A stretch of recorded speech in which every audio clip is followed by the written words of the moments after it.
Hello আপা, কেমন আছিস? মার সাথে কথা কব না? আপা ফোন করে দেওয়ার কথা কব। শোনা মা আমার, এতদিন পর মার কথা মনে পড়লো।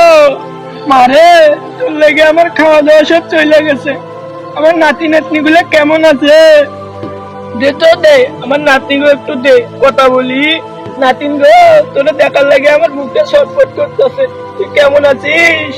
নাতিন, খাওয়া দাওয়া করছিস? কি দিয়ে খাইছিস? আমার সোনা পাখি রে,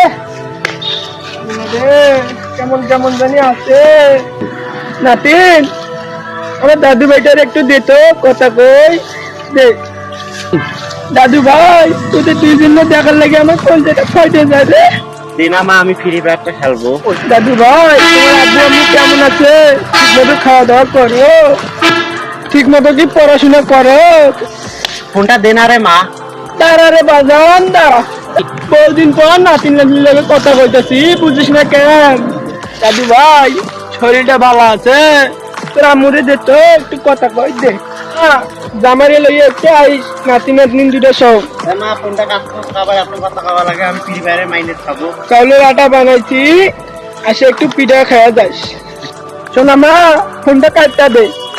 তো ছোট ভাইটা শুধু সারাদিন ফ্রি ফায়ার করে, ঠিক মতো খায় না, পড়ালেখা করে না। একটু আইস, আইসা ওরে বকা দিস তো। আচ্ছা মা, ঠিক আছে, ফোনটা রাখ, কাটে দিলাম। নে গোলাম নে, বহুদিন পর একটু মেয়েটার লগে কথা কইতাছি। তোরা পারা যায় না তোরে নিয়ে। নে, 1 ঘন্টা কথা বলো, তাও তোমার হয় না? দে ফোন দে।